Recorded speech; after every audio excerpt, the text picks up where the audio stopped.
Hello everyone, আসসালামু আলাইকুম। আমি সবাইকে স্বাগতম জানাচ্ছি নতুন আরেকটা রেসিপি দেখার জন্য। আজকে আমি আপনাদের সাথে মিনিমাম 100 বছরের পুরানো একটা জার্মান কেকের রেসিপি শেয়ার করতে যাচ্ছি। আর এই রেসিপিটা কিন্তু শেয়ার করবে আমার জার্মান বোন। সো আপনারা একেবারে অথেন্টিক জার্মান রেসিপিটাই কিন্তু পাচ্ছেন। সো কথা না বাড়িয়ে চলুন মূল রেসিপিতে চলে যাই। আমরা এখানে 5-6টা আপেল নিয়েছি আর ওজনে 700 গ্রাম হবে। আপেলগুলো 4 টুকরা করতে হবে আর এগুলোকে ছুলে নিতে হবে। আপনারা জাস্ট দেখে বুঝে নেন আমরা কাজটা কিভাবে করছি, তবে এভাবে হাতের পরে রেখে চাকু দিয়ে করবেন না, এটা আসলে অভ্যাসের ব্যাপার। সো আপনারা চেষ্টা করবেন এখানে একটা চপিং বোর্ড নিতে। এবার আমরা নিয়ে নিয়েছি একটা 28 সেন্টিমিটারের বেকিং প্যান, আর বেকিং প্যানে লাগিয়ে নিচ্ছি বাটার নেবার পরে এখানে বেকিং পেপার দিয়ে নিলাম। আর এবার দিয়ে দিচ্ছি ব্রেড ক্রাম্বস। যদি আপনাদের হাতের কাছে ব্রেড ক্রাম্বস থাকে তাহলে অবশ্যই ব্রেড ক্রাম্বস দিয়ে নেবেন, আদারওয়াইজ কিন্তু আপনারা ময়দাও লাগিয়ে নিতে পারেন। এই ব্রেড ক্রাম্বস ঘুরিয়ে ঘুরিয়ে সব জায়গায় লাগিয়ে বাকিটা আমরা ফেলে দিচ্ছি। এবার একটা মিক্সিং বলে নিয়ে নিচ্ছি 125 গ্রাম মেল্টেড বাটার। আপনারা এখানে তেলও ব্যবহার করতে পারেন, তবে বাটার দিলে কিন্তু ফ্লেভারটা ভালো আসবে। আর সাথে নিয়ে নিলাম 125 গ্রাম চিনি, আর দিয়ে দিলাম 1 টেবিল চামচের মতো ভ্যানিলা সুগার। সব কিছু খুব ভালো করে 1 মিনিটের জন্য বিট করে নিচ্ছি। এবার অ্যাড করে দিব ডিম। এখানে আমরা 3টা মিডিয়াম সাইজের ডিম নিয়েছি, আর ডিমগুলো অবশ্যই রুম টেম্পারেচারের হতে হবে। আমরা কিছুদিন আগে আমার এই জার্মান বোনের বাসায় গিয়েছিলাম, তো ও যাওয়ার পরে এই কেকটা বানিয়েছিল। খেতে কি যে মজা! আমি সঙ্গে সঙ্গে বললাম প্লিজ আমাকে রেসিপিটা দাও, আমি আমার দর্শকদের জন্য শেয়ার করব। আর এই রেসিপিটা কিন্তু ওর মায়ের, আর আমরা সবাই জানি মায়েদের হাতে জাদু আছে। মায়েরা যে সাধারণ রান্নাগুলো করে ওগুলাই কিন্তু অসাধারণ হয়ে থাকে।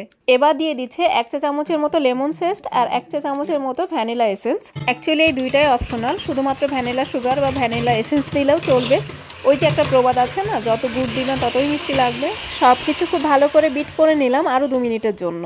এবার আমরা মিশিয়ে নিব শুকনো উপকরণ। এখানে আমরা 200 গ্রাম ময়দা নিয়েছি, আর নিয়ে নিলাম 2 চা চামচ বেকিং পাউডার। চামচ দিয়ে খুব ভালোভাবে ময়দা আর বেকিং পাউডার মিশিয়ে নিলাম। এবার আমরা এই শুকনো উপকরণটি ব্যাটারের সাথে মিশিয়ে নেব 1-1 চামচ করে।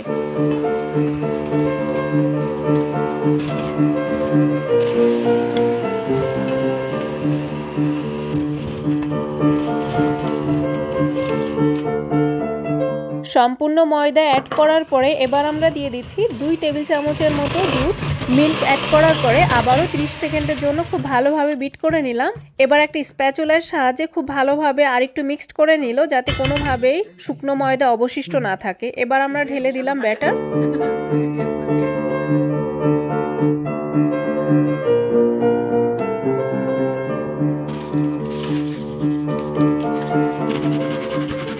আপনারা দেখতেই পেলেন ব্যাটার আমরা ঢেলে দিয়ে কিভাবে সেট করে নিলাম। এবার দিয়ে দিচ্ছি আপেল।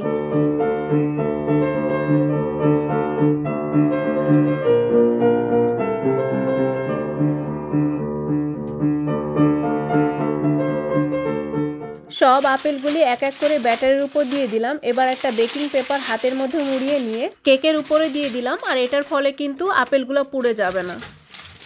এখন আমরা প্রিহিটেড ওভেনে 175 ডিগ্রি সেন্টিগ্রেড তাপমাত্রায় বেক করে নিব 1 ঘন্টার জন্য। ফিরে আসলাম 1 ঘন্টা পর। আপনারা দেখতে পাচ্ছেন কেকে কি সুন্দর কালার এসেছে, আর আপেলগুলোও কিন্তু একেবারেই পুড়ে যায়নি। এখন আমরা এটাকে কমপ্লিটলি ঠান্ডা করতে রেখে দিচ্ছি। আমাদের কেক ঠান্ডা হয়ে গেছে, এখন আমরা উপরে দিয়ে নিচ্ছি পাউডার সুগার। আশা করছি আজকের রেসিপি আপনাদের অনেক ভালো লেগেছে। ভালো লাগলে অবশ্যই লাইক, কমেন্ট আর শেয়ার করবেন। ফলো করতে কিন্তু ভুলবেন না। সবাই খুব ভালো থাকবেন, সবাইকে ভালো রাখবেন। আবার আমি হাজির হব আপনাদের মাঝে নতুন কোনো রেসিপি নিয়ে। সেই পর্যন্ত আল্লাহ হাফেজ।